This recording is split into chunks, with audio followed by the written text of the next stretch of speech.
Сәлем достар, Шабыт онлайн мектебіне қош келдіңіз. Бүгін мен сіздерге артында тұрған бешпенттің үлгісін қалай құрастыру керек екенін көрсетемін. Қазақи ұлттық нақыштағы бешпенттің тігілген күйіндегі видеосын сіздерге ұсынып отырмын. Қазір осы бешпенттің үлгісін қалай жинау керектігін көрсететін болам. Яғни бірінші кезекте біздің Instagram парақшамызға және сайтымызға тіркеліп, сол жерден өз өлшемдеріңізге сай өлшемді таңдап алғаннан кейін тапсырыс бересіз. Яғни біз сіздің электрондық поштаңызға осылай барлық файлдарды жіберетін боламыз.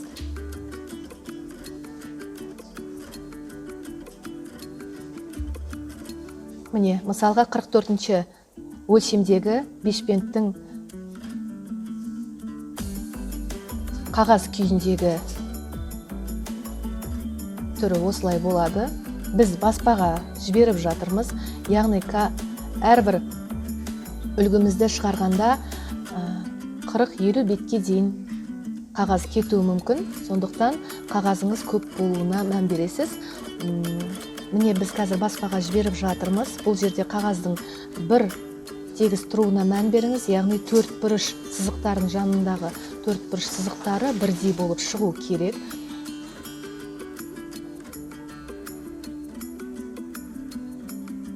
Сол кезде сіздің үлгіңіз дұрыс жиналатын болады.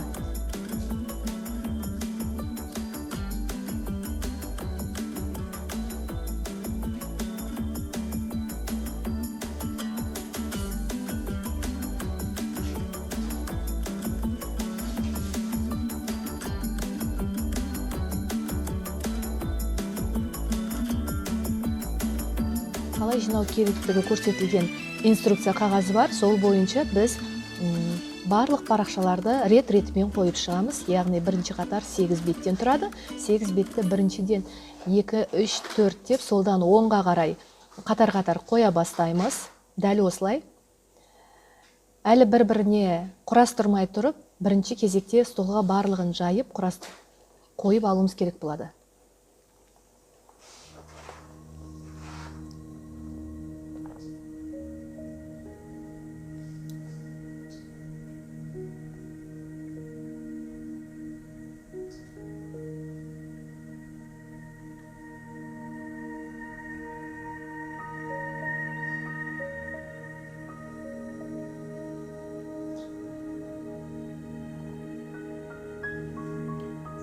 Міне өздеріңіз көріп тұрғандай барлығы рет-ретімен қойылғаннан кейін сізге үлгінің сызбасы көріне бастайды.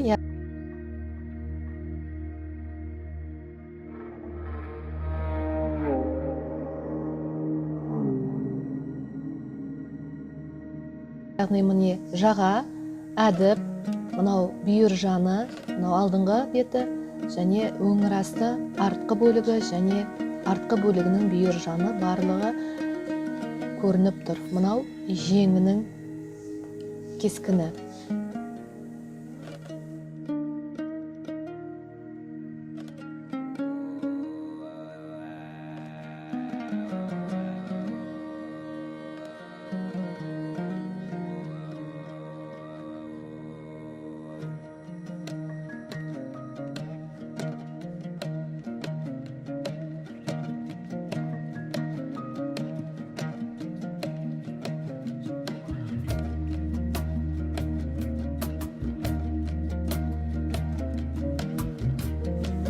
Міне қыздар қолымызға қайша алып, артық жерін кесіп, екінші төртбұрыш сызылған жерге бір жанын жабыстырамыз. Яғни екі қатар тұрған беттің екі жағындағы төртбұрыш сызықты емес, бір жағындағы төртбұрыш сызықты сызып, екіншісіне жабыстырып отыру керек болады. Желім арқылы біз төртбұрыш сызыққа емес, мына үлгілердің сызығының тура шығуына мән беруіміз керек болады. Сондықтан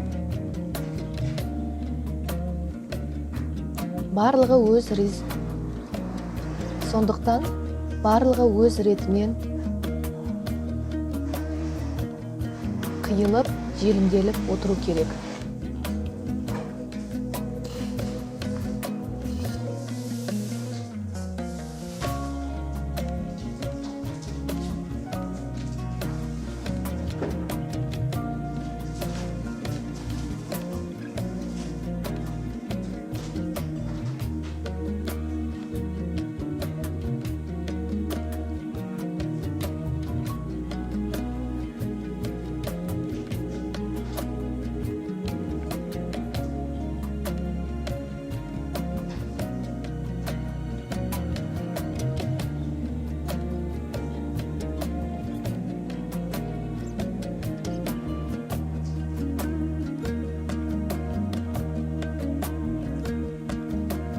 Дәл осылай барлығын қағаз желіммен бір-біріне құрастыра отырамыз.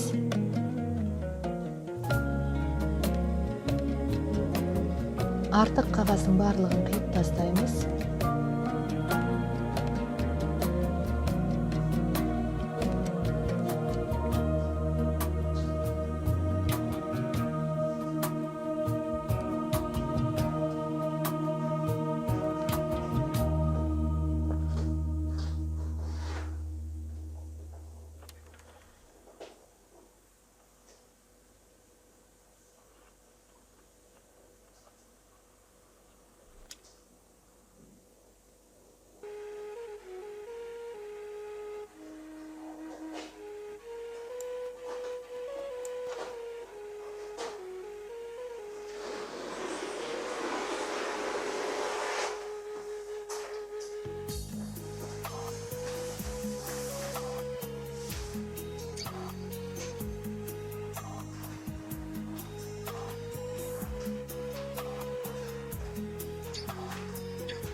Міне қыздар, барлығын жақсылап қарап алсаңыздар, біз үлгінің сызықтарын бір-біріне келтіріп, бір-біріне жабыстырдық үстінен.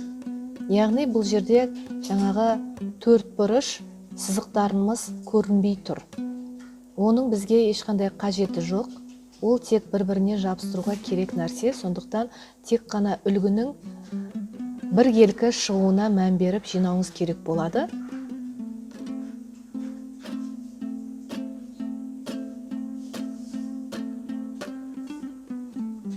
Қағаздардың қосылған жері бізге маңызды емес. Барлығын осы күйінде жинап алғаннан кейін біз қолымызға қайша алып, шетінен үлгілерді қиып ала бастаймыз қазір. Міне.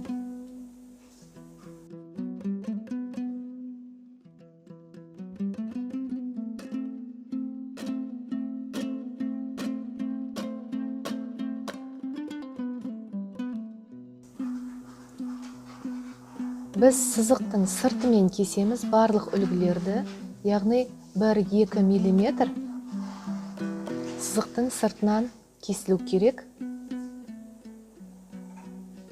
Тағы бір мән бере кететін жайт, бұл жерде барлық үлгілер тігіске 1 см қосылып есептелген, сондықтан ешқандай тігіске артық кесіп алудың немесе пішкен кезде артық сызып оны кесудің қажеті жоқ. Тек қана осы үлгіні кесіп алған кезде сызықтың сыртынан кесіп алуыңыз керек болады. Барлық жерінде қазақша және орыс тілінде жазылған.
Барлық үлгілерді дәл осылай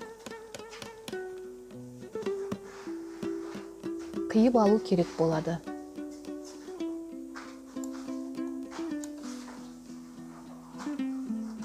Біз қазір жағаның үлгісін кесіп жатырмыз.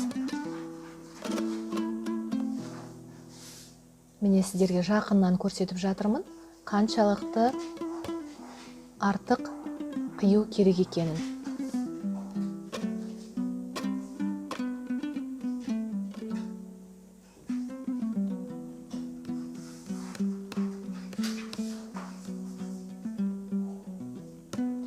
Міне біз барлығының кесіп болдық. Дәл осы инструкция бойынша түгелдеп аламыз үлгілерімізді. Енді бізге астарының үлгісін шығару керек болады. Міне қазір бұл жаға, жең 2 бөліктен тұрады. Жағаның астында әдіп тұрған. Жеңнің артқы бөлігі, алдыңғы бөлігі, бүйір жан, алдыңғы бөлігінің бүйір жаны, алдыңғы бөлігі, бұл өңір асты алдыңғы бөлігінің, бұл артқы бөлігі және артқы бөлігінің бүйір жаны. Міне, барлығын осы күйде жинап аламыз. Енді біз алдыңғы бөлігі мен артқы бөлігін алып, жұқа қағаз калькамен астарының үлгісін шығаруымыз керек болады. Ол үшін біз кальканы негізгі үлгіге қойып, үлгіні дәл осылай фломастермен немесе қаламмен сызып аламыз бірінші. Міне қыздар, барлығын көріп тұрған болсаңыздар, біз сізге көрінісінде фломастермен сызып жатырмыз қазір. Барлығын тегіс, асықпай сызып алсаңыздар болады. Ешқандай өзгеріс жоқ, тек қана үлгінің үстімен сызып аламыз.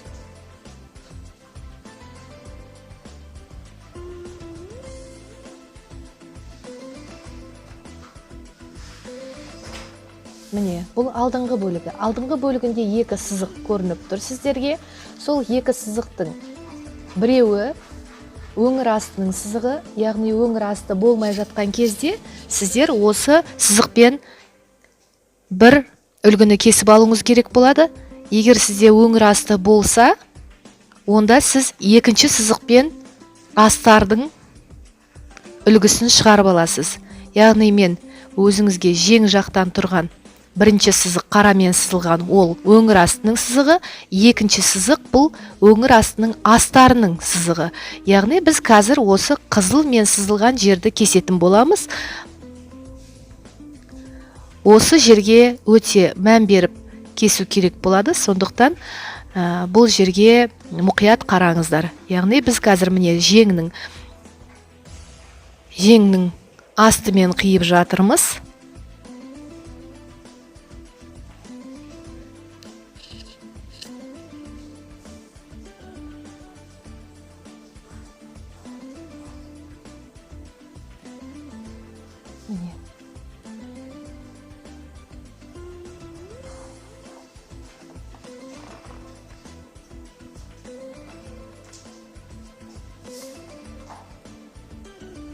Бұл өңір астынан бүйір жанға қосылатын орталықтағы астардың үлгісі. Яғни міне өзіңіз көріп тұрғандай, мына жағы, астыңғы жағы жеңі, анау мен қолым ұстап тұрған жер ол жағасы.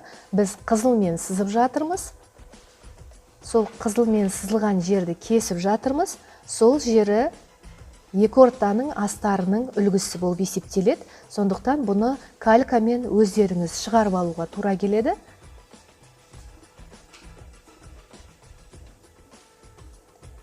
Осы жерге мұқият мән беруіңізге тура келеді, қыздар. Міне.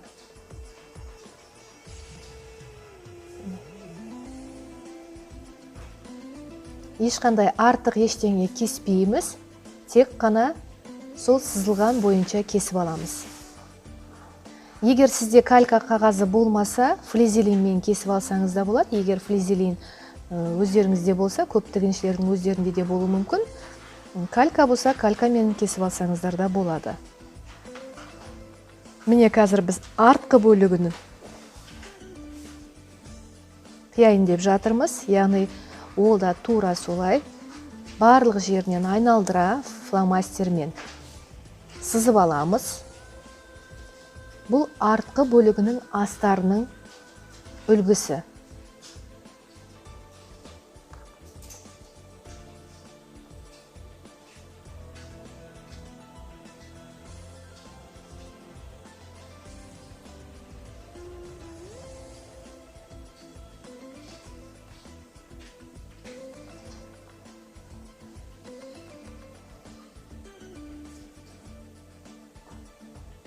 Ешқандай өзгеріссіз барлығын дәл осылай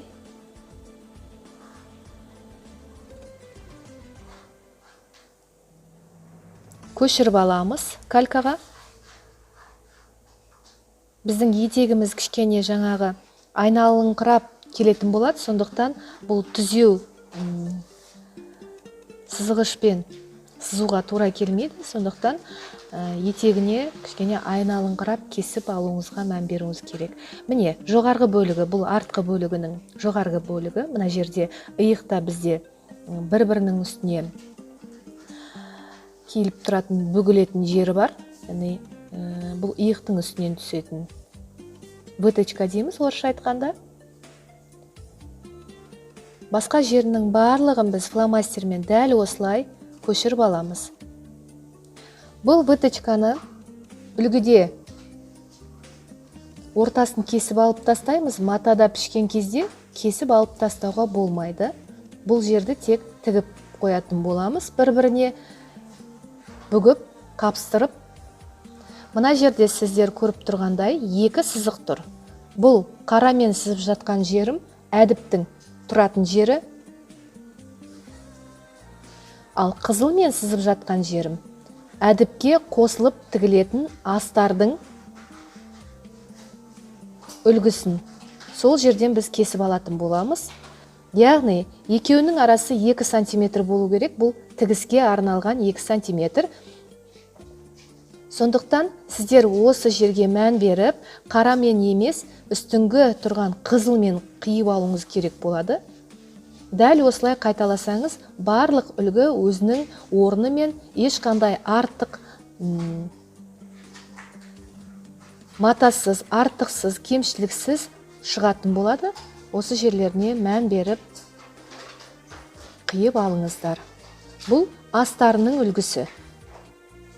Міне, қалған жерінің барлығы ешқандай өзгеріссіз кесіледі.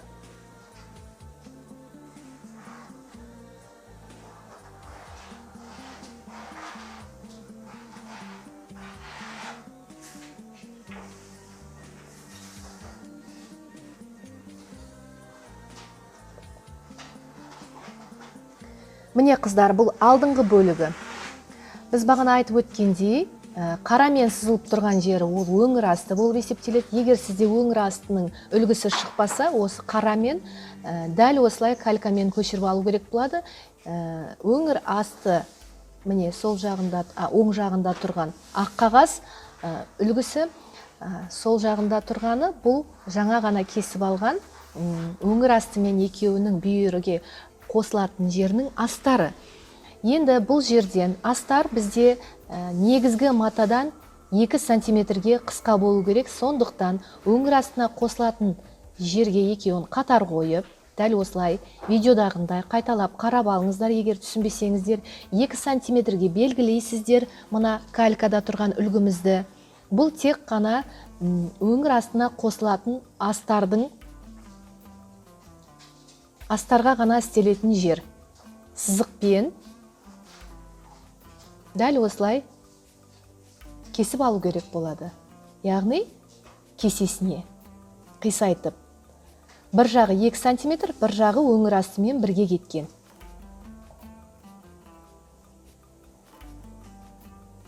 Міне қыздар, анықтап барлығын қарап алыңыздар. Бұл оң жағында тұрған өңір асты, сол жағында тұрғаны қазір ғана калькадан істеп алған өзіміздің үлгіміз. Дәл осылай 2 сантиметр көтеріп, бір жағын түсіріп, фломастермен белгілеп алғаннан кейін артық жерін кесіп тастауымыз керек болады. Міне. Бұл бізге етегін қайырған кезде керек.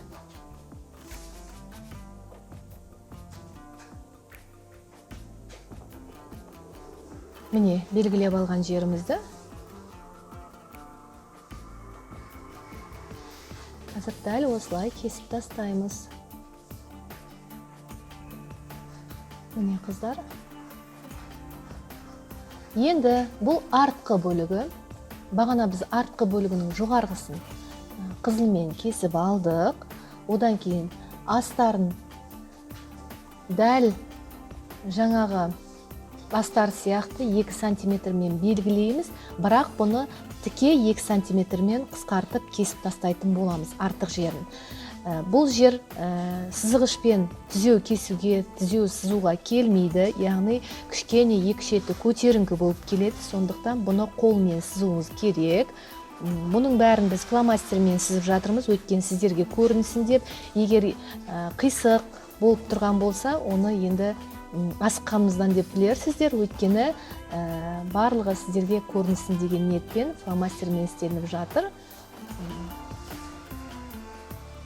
Міне, бұл жоғарғы жан, астынан 2 сантиметр біз қиып тастадық.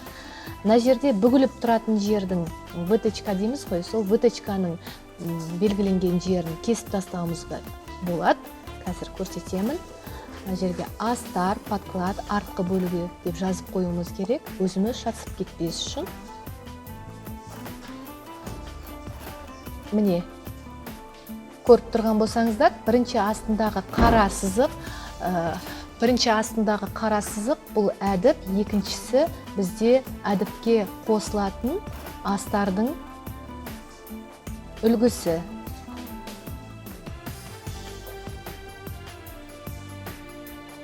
Міне, дәл осылай біз бүгілетін жерін, выточканы кесіп тастайтын боламыз, артық жерін. Бірақ біз пішкен кезде бұны матадан алып тастамаймыз. Тек қана үлгіден ғана алып тастаймыз. Өйткені бұны бормен сызып белгілеу үшін қажет болады.